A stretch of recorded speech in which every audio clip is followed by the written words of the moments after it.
Comment croiront-ils s'ils n'ont pas entendu? Et comment entendront-ils sans prédicateur?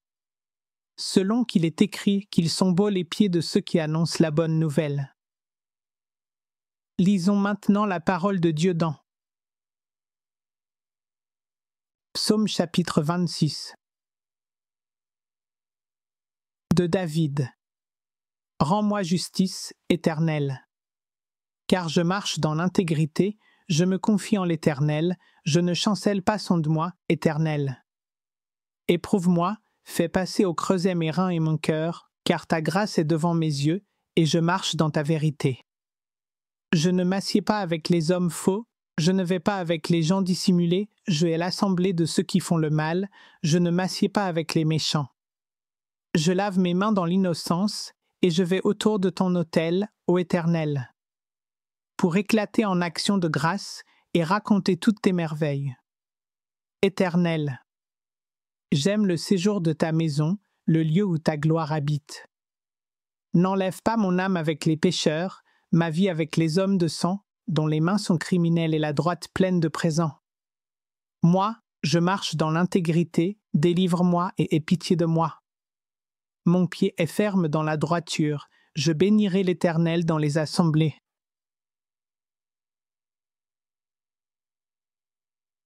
Hébreux chapitre 11. La foi, sa nature, ses effets et les promesses qui s'y rattachent. Exemple tiré de l'Ancien Testament.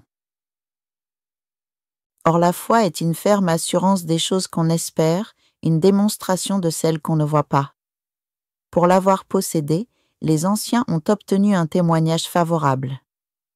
C'est par la foi que nous reconnaissons que le monde a été formé par la parole de Dieu, en sorte que ce qu'on voit n'a pas été fait de choses visibles.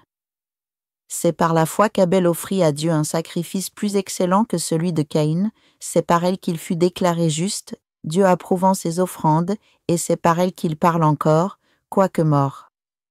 C'est par la foi qu'Enoch fut enlevé pour qu'il ne vît point la mort, et qu'il ne parut plus parce que Dieu l'avait enlevé, car, avant son enlèvement, il avait reçu le témoignage qu'il était agréable à Dieu.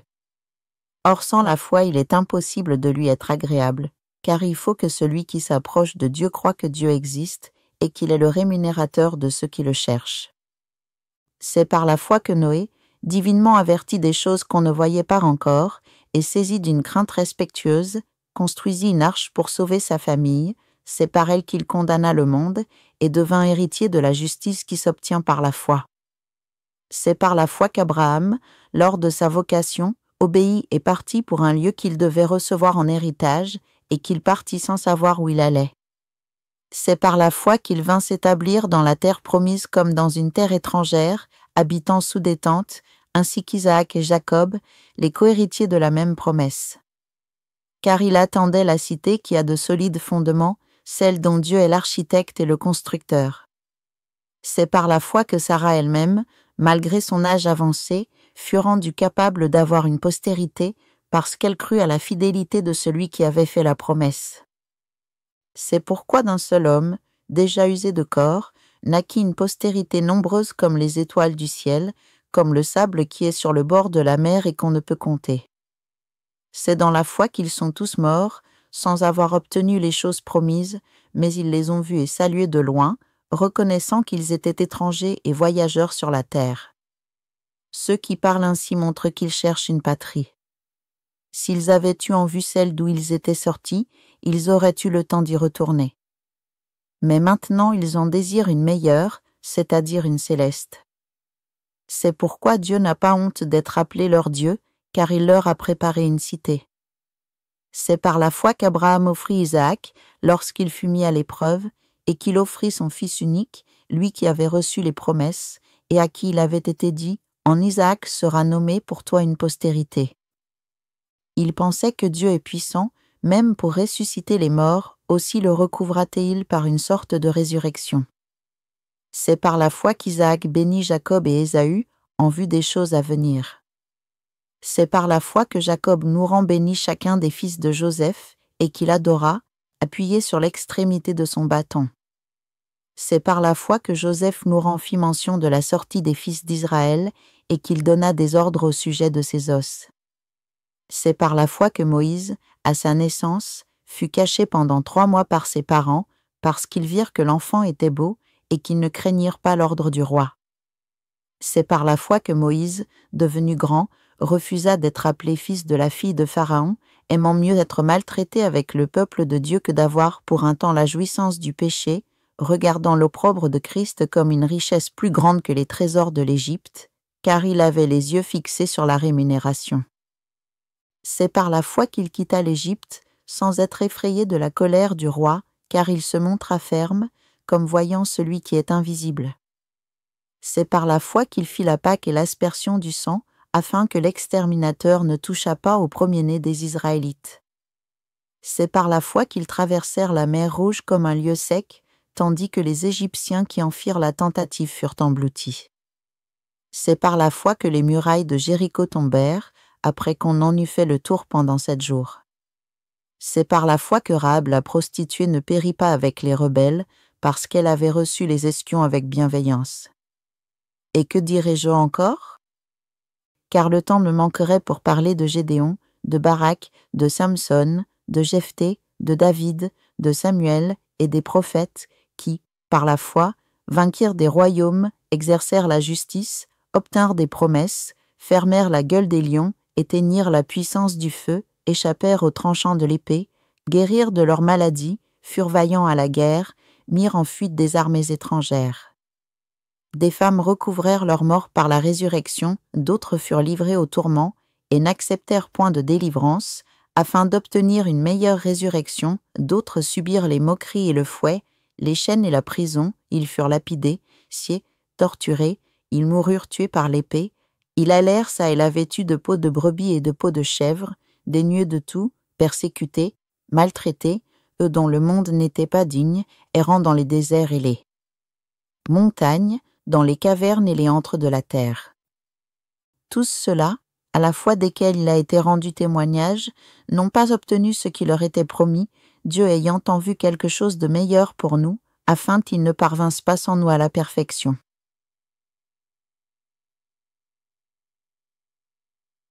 Alléluia, la parole de Dieu est nouvelle chaque jour lorsque nous attendons le Seigneur avec amour, avec compassion, non pas une simple pitié, mais une vraie compassion et avec fidélité.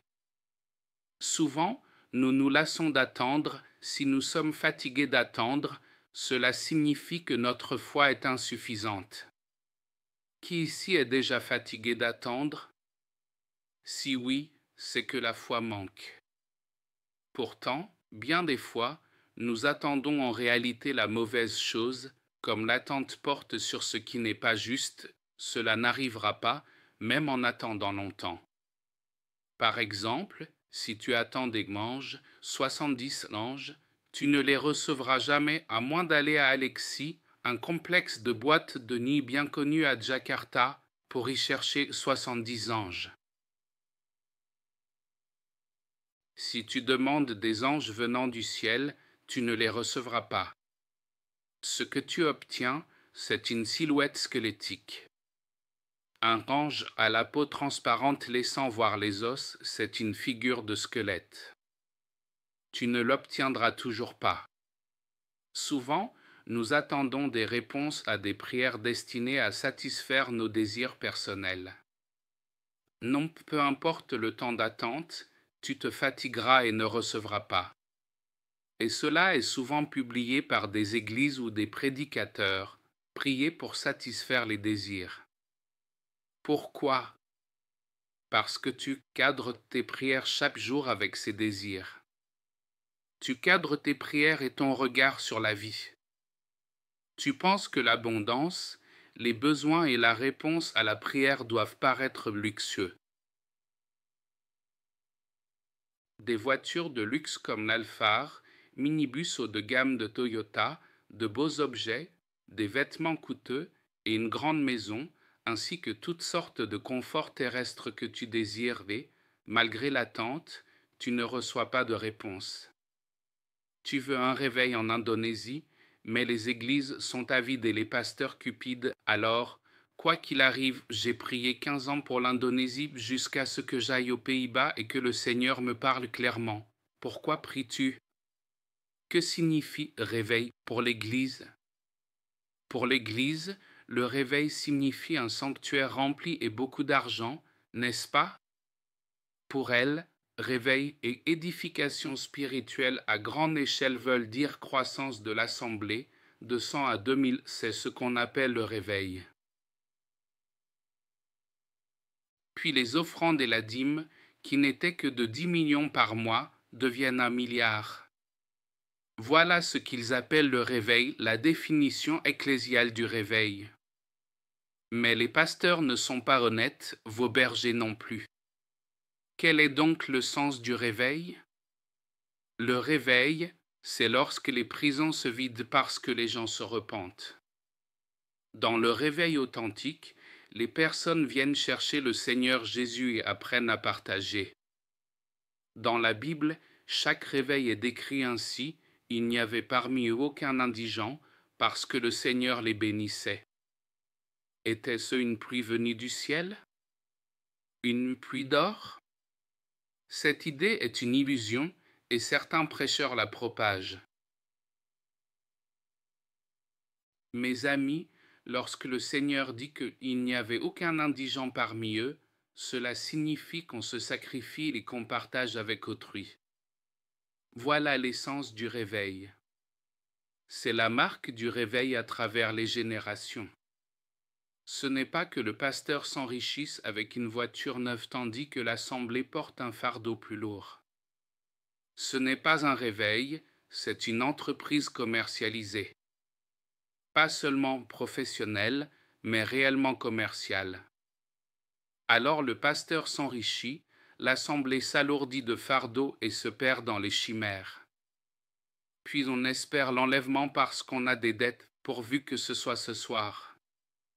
Les dettes sont lourdes, on appelle la faim. Ainsi, pour certains, le réveil signifie que l'Église devient riche en roupies et en dollars, tandis que l'époque et les luttes des gens sont ignorées, pourvu qu'ils viennent et soient consolés, n'aient pas peur, soient forts. On les fortifie, mais ils ne deviennent pas forts. Fortifiés pourquoi? Pour devenir comme le pasteur, regardez, Dieu m'a béni. Autrefois, je conduisais une vieille épave, une Toyota usée. Maintenant, je roule en Alphard neuve. Dieu m'a grandement béni. Voilà ce qu'ils définissent comme réveil, restauration, relèvement économique. Mais, dans l'Écriture, le relèvement économique veut dire qu'il n'y ait aucun indigent parmi vous. C'est la vérité. Si tu ne tiens pas à cette norme, ton pasteur est dans l'erreur. La Bible dit clairement, il n'y avait aucun indigent parmi eux, parce qu'ils vendaient ce qu'ils avaient et le partageaient avec les nécessiteux. Voilà le réveil. Et si vos prétendues campagnes rencontres de réveil ne ressemblent pas à cela, mais parlent de poussière d'or, de pluie d'or, c'est que vous êtes induits en erreur. La vraie foi, vivre par la foi, consiste à attendre le Seigneur en pratiquant les bonnes œuvres et le partage. Partager signifie, si tu as 1 milliard et que tu ne donnes que 10 000, ce n'est pas partager. N'insiste pas, ce n'est pas du partage. Si tu as 1 milliard, partager, c'est donner 800 millions. Si tu as 10 millions et que tu ne donnes que 10 000, ce n'est pas partager. Si tu as 10 millions et que tu donnes 3 à 4 millions pour nourrir d'autres personnes, c'est partager. Vraiment, mes frères et sœurs, disons que j'ai 20 millions par mois. Je distribue tout après avoir réservé ce qu'il faut pour les impôts, l'assurance et le loyer, tout le reste, je le partage. Le reste, nous l'envoyons à la fondation, organisation caritative enregistrée. Autrefois, nous avions l'abondance, souvent 30 à 40 millions par mois. Ensuite, nous envoyons 10 millions. Je ne dis pas cela pour me vanter, mais pour donner l'exemple. S'il y a un surplus, envoie tout. Pourquoi? Parce qu'ici, nous sommes tous pourvus. Pourquoi acheter des vêtements neufs? Et s'il faut d'acheter, nul besoin qu'il soit cher. Celui-ci est neuf, acheté il y a 2 mois à bas prix, 30 €, environ 500 000 roupies. C'est à peu près le prix le plus bas aux Pays-Bas, comme dans un grand magasin ordinaire. Voilà la foi. Chaque jour, nous faisons confiance, nous croyons, nous partageons. Le Seigneur Jésus a dit, « La porte est étroite, le chemin est resserré, tandis que le chemin large mène à la perdition, la voie étroite conduit au ciel. » Laquelle choisis-tu? Je veux le chemin large, mais aller au ciel, cela n'existe pas. Le chemin sûr n'est pas enrobé de sucre. Il n'y a pas de grand chemin menant au ciel. Il est plus facile à un chameau de passer par le trou d'une aiguille qu'à un riche d'entrer dans le royaume des cieux. Si tu veux vraiment la foi d'Abraham, oui, Abraham était riche, mais il a offert son fils Isaac, ce qu'il avait de plus précieux, attendu pendant des années. Il l'a offert. Ce qui est le plus précieux dans ta vie, donne-le. Voilà la foi. Tu ne le donnes pas au pasteur, mais aux autres pour le partager avec les pauvres afin qu'il n'y ait plus de pauvres parmi nous. Dehors, certains chercheraient à déplacer l'argent de ta poche vers la leur. Ici, on nous enseigne à faire passer ce qui est dans ta poche vers la fondation pour être distribué selon les besoins. Ainsi, lorsque tu pries, mon Dieu pourvoira à tous mes besoins selon sa richesse. Avec gloire, ces besoins sont réellement pourvus par ton intermédiaire. Dieu n'envoie pas de puits d'or. L'histoire de Sunan Kalijaga, figure légendaire javanaise du folklore indonésien, faisant de l'or avec des feuilles n'est pas vrai. Si tu vas t'asseoir à Glodok, quartier chinois zone de marché à Jakarta, ou à Sawah Besar, district du centre de Jakarta, combien cela coûte-t-il de prêner? 1 million de roupies. Peux-tu payer avec des feuilles? Non. Le récit des feuilles transformées en or n'est pas vrai, pas plus que les prétentions de puits d'or. Ne te laisse pas tromper. Alors, que faire? Regarde l'assemblée, dehors, beaucoup sont encore sans abri, beaucoup sont encore pauvres. Demande à l'assemblée d'Agio, église et ministère nommé, Agio, il ne devrait y avoir aucun indigent parmi eux. Personne ne devrait être incapable de payer les frais scolaires ou la BPJS, Régime national d'assurance maladie indonésien, ou le loyer, ni être contraint de dormir dans la rue. Voilà les saignements du Seigneur, la vraie foi, la vérité, la fidélité, non pas une fois, mais encore et encore, sans cesse. Est-ce que l'épargne est interdite? Elle est permise, mais, plus important encore, il faut partager quand quelqu'un ne peut pas payer son loyer, confie-le à la fondation. Pas pour moi, moi aussi, je donne. Et l'assemblée? Nous aidons également les personnes sans abri avec des repas. Nous envisageons un abri Marcel, Madame Anna et moi y réfléchissons. Ériger un lieu d'accueil, car l'hiver est très froid. Nous pourrons au moins accueillir 20 personnes, si possible. Nous cherchons un endroit afin d'être une bénédiction pour notre assemblée, pour qu'il n'y ait pas d'indigents et pour fournir un hébergement et des vêtements. Peter est sans abri, et pourtant, chaque fois qu'il vient, il apporte des vêtements et même des vélos. Marcel, Junita et André ont reçu chacun un vélo de Peter. Il dort sur la plage, à Scheveningen, quartier balnéaire de La Haye, Pays-Bas, avec une veste et parfois un sac de couchage. Souvent, il arrive avec un vélo ou non, pas volé, les clés sont complètes. Peut-être que des gens les lui donnent, ou bien il connaît des personnes qui collectent des objets d'occasion pour les redistribuer. Peter vit à Den Haag, La Haye, depuis des décennies, il connaît beaucoup de monde. Il apporte même de bonnes vestes et des pulls d'hiver de qualité. Récemment, le comité a fait une collecte et a donné des bons d'achat pour que 4 personnes vivant au presbytère puissent acheter des vestes. Qui met vraiment en pratique la parole de Dieu, Gilbert ou Peter? Clairement Peter. Dans le manque, il a pu offrir un vélo à chaque jeune du presbytère parce qu'ils en avaient besoin pour se déplacer. Aux Pays-Bas, on se déplace partout à vélo. André, par exemple, doit s'enregistrer au service de l'immigration à environ 40 minutes. Il fait ce qui plaît au Seigneur. Peut-être qu'au ciel, Gilbert servira Peter si Gilbert entre au ciel, et si Peter entre au ciel, peut-être sera-t-il celui qui baptisera. Il partage vraiment, il vient avec de la nourriture, du café, des gâteaux. Nous pourrions tous apprendre de Peter. Quand je le bénis, il bénit à son tour, sa vie devient sans cesse une bénédiction. Voilà la foi. Alléluia. Et toi, quel type de foi suivras-tu, celle de Gilbert ou celle de Peter? Peter, celui que nous avons baptisé dans notre Église. Il a environ 70 ans. Il vient tout juste de fêter son anniversaire le 6 septembre. De qui veux-tu imiter la foi? Le 26 septembre? La foi de Peter? Ou celle de Gilbert?